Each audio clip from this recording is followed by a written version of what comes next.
ईर्ष्या, जलन, द्वेष, ये हमारे सबसे बड़े शत्रु हैं। क्यों? क्योंकि हमारे सबसे बड़े शत्रु वो होते हैं जो हमें सबसे अधिक हानि पहुंचाएं, और हमारी सबसे बड़ी हानि होती है समय की हानि।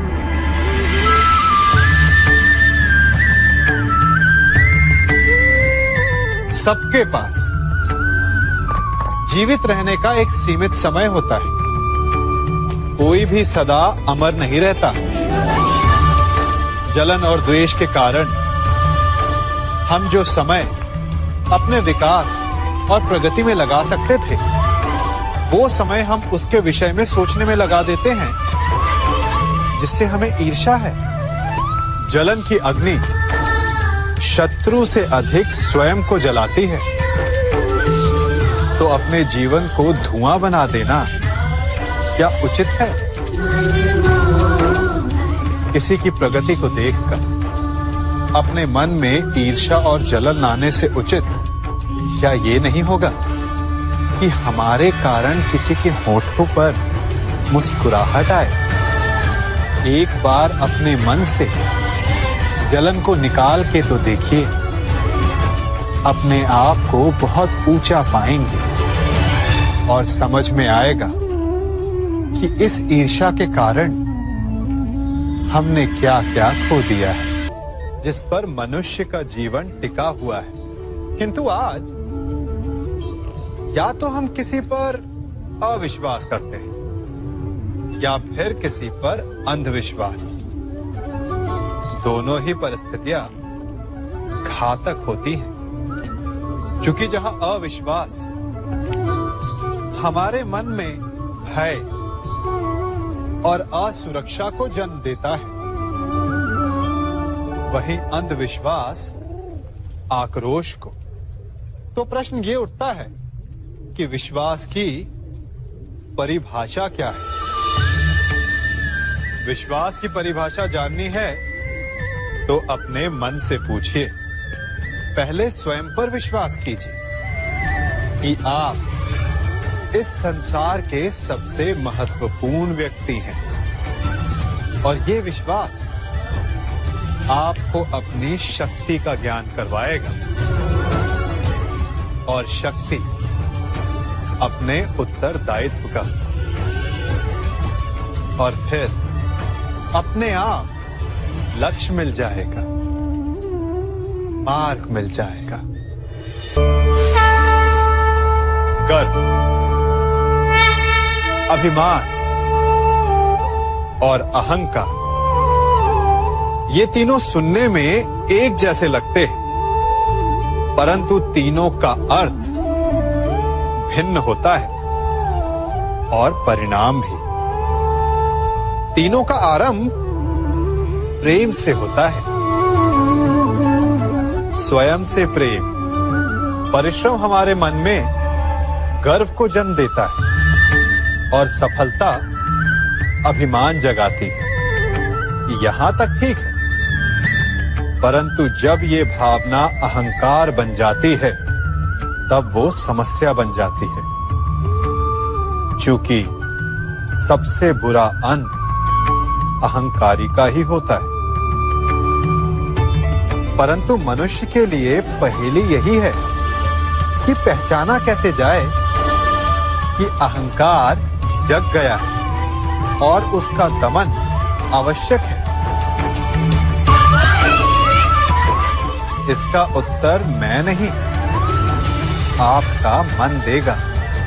जब तक आप स्वयं से प्रसन्न हैं, जब तक आप सबसे ऊंचा उठने का प्रयास कर रहे हैं, तब तक ठीक है। परंतु जब आपके मन में दूसरों को नीचा समझने का भाव आ जाए, तो सावधान हो जाइए, क्योंकि यही अहंकार है जो वास्तव में आपको हीन कर रहा है।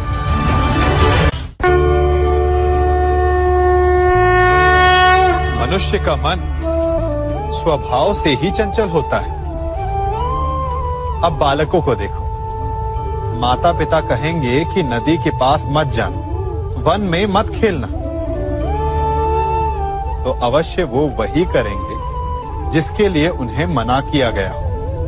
बंधन को तोड़ने का जो रोमांच है वो मनुष्य के मन को सदा ललचाता है, परंतु बंधन और मर्यादा में बड़ा अंतर है।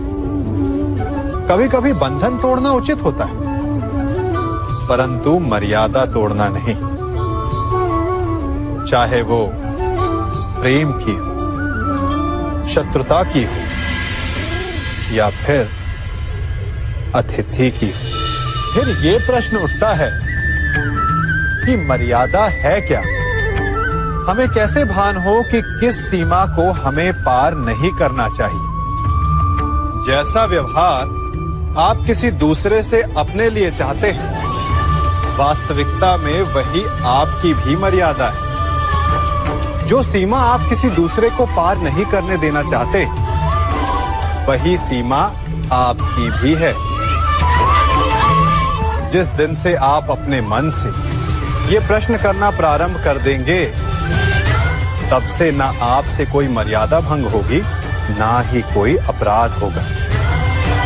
कदाचित इसीलिए कहा जाता है कि जब आपका मन नियंत्रण में हो, तो आपके हृदय के साथ साथ ईश्वर आपके मन में भी वास करता है। जिससे आप अपनी मर्यादा का प्रश्न पूछोगे, तो वो कभी अनुचित उत्तर नहीं देता।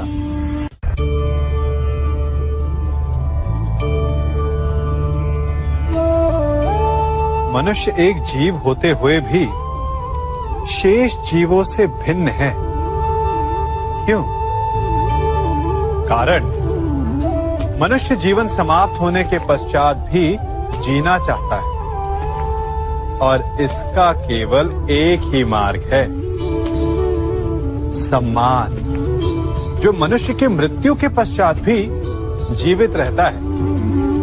उस सम्मान को पाने के लिए मनुष्य वर्षों प्रयास और परिश्रम करता है, और ऐसे में शत्रु के लिए सबसे सरल लक्ष्य बन जाता है आपका सम्मान। हम अपने शत्रु का अपमान करके उसके वर्षों से कमाए सम्मान को छिन्न भिन्न कर देना चाहते हैं, परंतु कर्म करने से पूर्व परिणाम पर एक बार विचार अवश्य कर लीजिएगा। वर्षों से संचित शत्रु के मान को भंग करके आपको संतोष अवश्य मिल सकता है, परंतु वो शत्रु अपने जीवन के शेष हर पल को उस अपमान के प्रति उत्तर में लगा देता है। इसीलिए सावधान रहिए। किसी का अपमान करना स्वयं आपके लिए भी हानिकारक सिद्ध हो सकता है।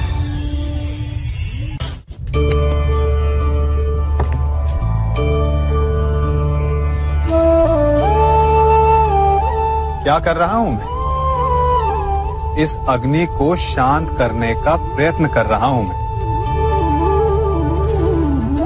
परंतु एक अग्नि दूसरी अग्नि को कभी शांत नहीं कर सकती। वो उसे और अधिक प्रज्वलित ही करती है। अपमान से जन्म लेने वाली अग्नि का प्रतिकार प्रतिशोध नहीं हो सकता, क्योंकि प्रतिशोध की अग्नि अपमान की अग्नि से अधिक प्रचंड होती है।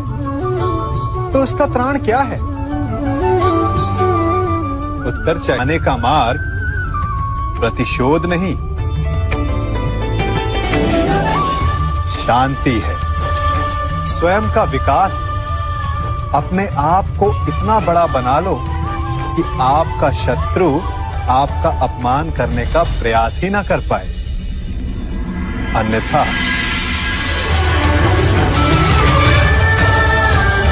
यदि आप प्रतिशोध चाहते हैं, शत्रु भस्म चाहते हैं, तो स्वयं को भी जलना होगा।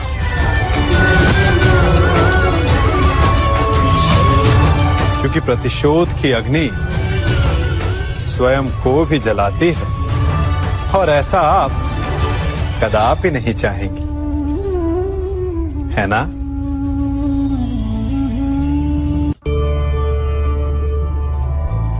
मनुष्य बिना मित्र और मित्रता के सुख पूर्वक नहीं रह सकता। बालक हो या वृद्ध, गृहस्थ हो या ग्रह त्यागी सन्यासी, कवि हो या योद्धा, बिना मित्रों के किसी का जीवन नहीं चल सकता। यदि यह संबंध इतना आवश्यक और शक्तिशाली है तो उसके उत्तरदायित्व भी आवश्यक हो जाते हैं। परंतु प्रश्न ये उठता है कि मित्र कौन होता है? आप कहेंगे कि मित्र वो होता है जो सदा हमारा साथ दे, हमारे सुख में आनंद मनाए, हमारे दुख में हमारा सहारा बने, हमारे विरोधियों का शत्रु हो जाए वो, यही ना? परंतु क्या वास्तविकता में मित्र की पहचान यही होती है?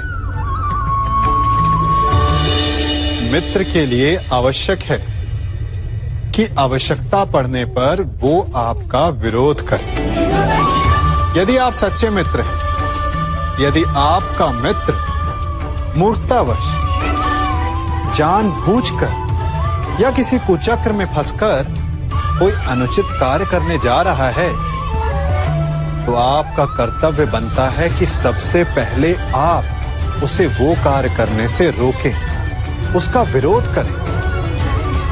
क्योंकि यदि मित्र ने कुछ अनुचित किया तो आप भी स्वयं को अपयश का भागीदार बनने से नहीं रोक पाएंगे।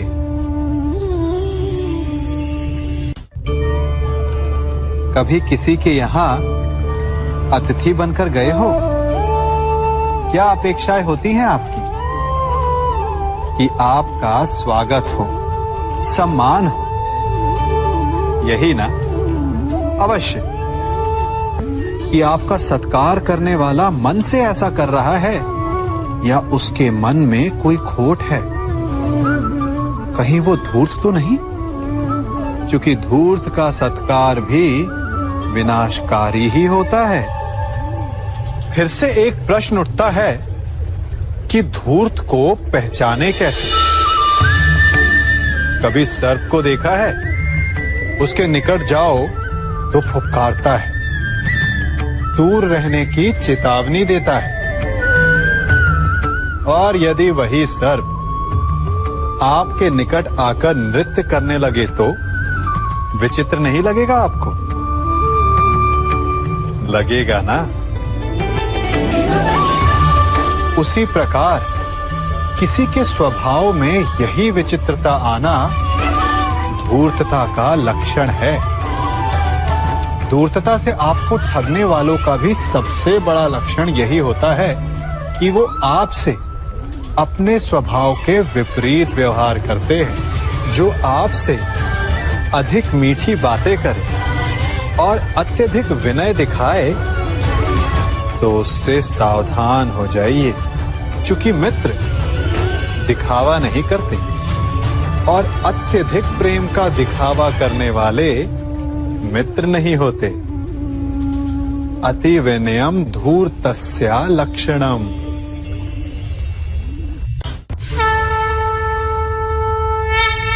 जन्म से लेकर जीवन पूर्ण होने तक हम आगे बढ़ने का स्वप्न देखते हैं, नए नए लक्ष्य पाने का प्रयास करते हैं, परंतु जीवन में सदैव आगे बढ़ना भी ठीक नहीं होता।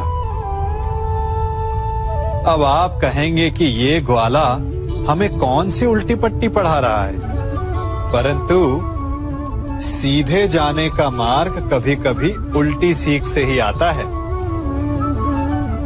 कभी कभी आगे बढ़ने से अधिक आवश्यक हो जाता है रुक जाना, स्वयं पर विराम लगाना। अच्छा स्वास्थ्य पाने के लिए भोजन करने से अधिक महत्वपूर्ण होता है कि आप कब भोजन करना रोक देते हैं। अच्छा संबंध बने उसके लिए आवश्यक होता है कि आप कब अधिक हस्तक्षेप करना रोक देते हैं।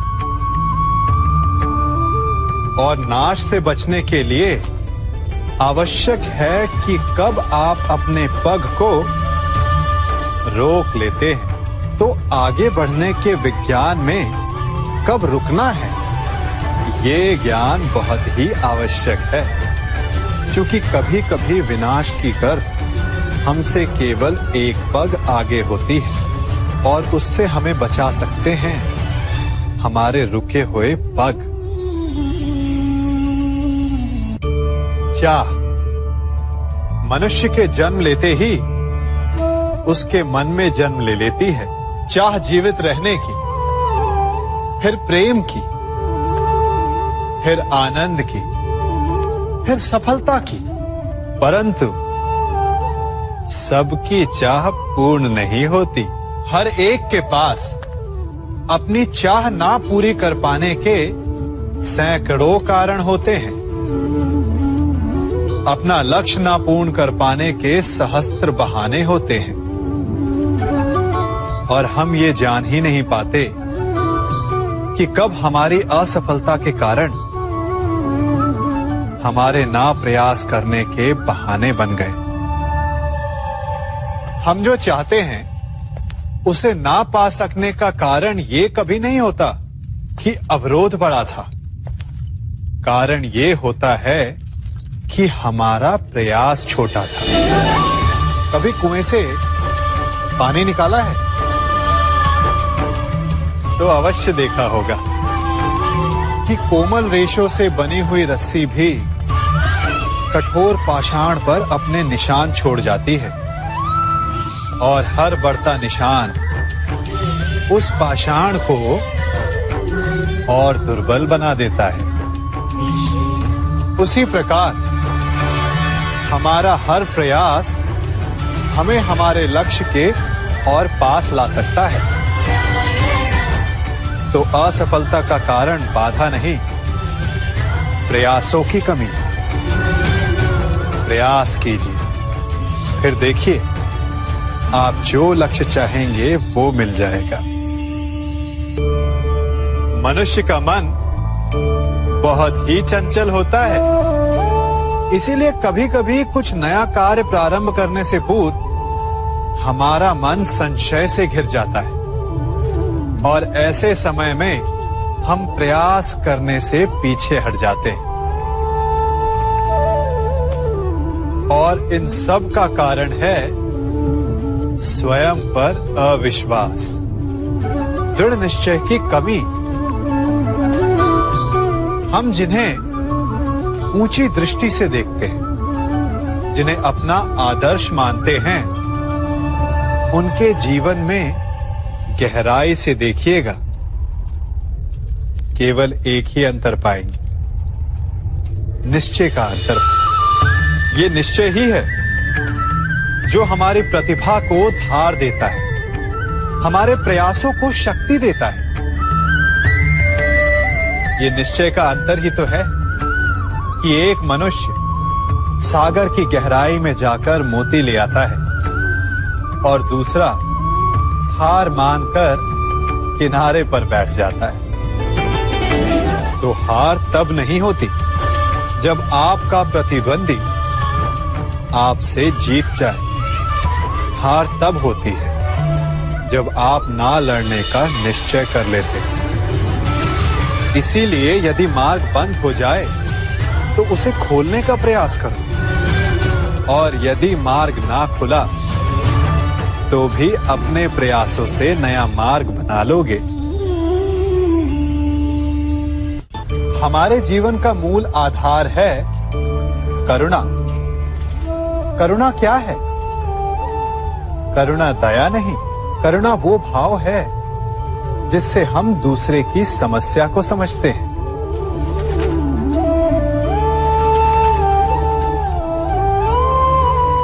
उसकी कठिनाई को अनुभव करते हैं।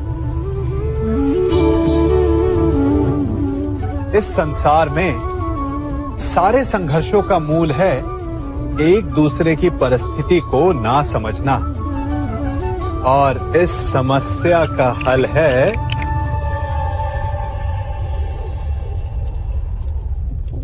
करुणा। करुणा किसी पशु पक्षी के प्रति हो, या किसी मनुष्य के प्रति, ये आपके जीवन में कलेश और संघर्ष जैसी भावनाओं को दूर रखती है। और जिस दिन आप दूसरे को करुणा के दृष्टिकोण से देखेंगे, आपको उसकी समस्या समझ आएगी और उसे आपकी, और उस दिन हर संघर्ष का अंत हो जाएगा। परिवर्तन सृष्टि का नियम है, परंतु किसी न किसी कारणवश हम स्थिर हो जाते हैं, परिवर्तन का विरोध करने लगते हैं, और इसलिए हमारे विचार तालाब के ठहरे हुए जल की भांति हो जाते हैं, मैले हो जाते हैं। यदि इस जल की भांति निर्मल रहना है, स्वच्छ रहना है, तो बहना सीखिए, समय के साथ चलना सीखिए, परिवर्तन का स्वागत करना सीखिए।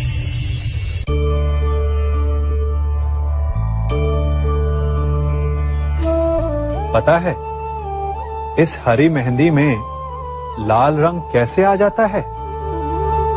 कष्ट सहकर। लाल चटकता रंग चाहिए तो इन मेहंदी के पत्तों को पीसना पड़ता है, बार बार प्रहार करने होते हैं, उसके पश्चात इसे पानी में मिश्रित करना होता है, तब जाकर ये ललनाओं का श्रृंगार बनती है। स्वर्ण के साथ भी यही है, जितना तपता है उतना शुद्ध होता है। और नग तो आप सभी को भाते हैं ना। हीरा भी पहले कोयला होता है, धरा के भीतर का ताप सहकर, उसका दबाव सहकर इसके भीतर ये चमक आती है। आप समझ रहे हैं ना मैं क्या कह रहा हूं? जितना आप कठिनाइयों से जूझेंगे, आपका व्यक्तित्व उतना ही निखरेगा। कठिनाइयों की भट्टी में जितना तपेंगे, आपका चरित्र उतना ही निखरेगा। तो अगली बार जब आपके समक्ष कोई समस्या आए तो घबराइए मत, उससे लड़ जाइए, क्योंकि हर समस्या हमें कुछ नया सिखा कर जाती है।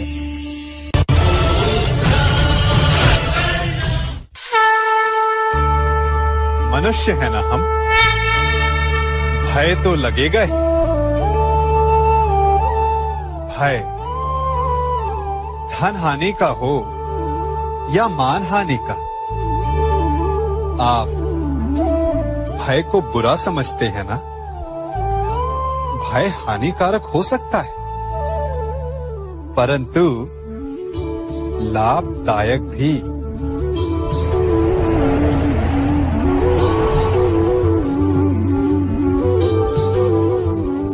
सोचिए, किसी अनुचित कार्य के परिणाम का भय क्या आपको वो कार्य करने से रोक नहीं लेता? रोकता है, परंतु अनुचित कार्य हो जाने के पश्चात उसे संसार के समक्ष ना लाने देने का भय हमें एक के पश्चात दूसरी भूल करने पर विवश करता है। प्रयास करके हम अपना सम्मान बचा अवश्य लेते हैं, परंतु भविष्य में इसके परिणाम भयंकर सिद्ध हो सकते हैं। इसीलिए कोई भी कार्य करने से पूर्व उसके परिणाम को जानना जितना आवश्यक होता है, उतना ही आवश्यक होता है कोई भूल हो जाने के पश्चात उसे तुरंत स्वीकार कर लेना।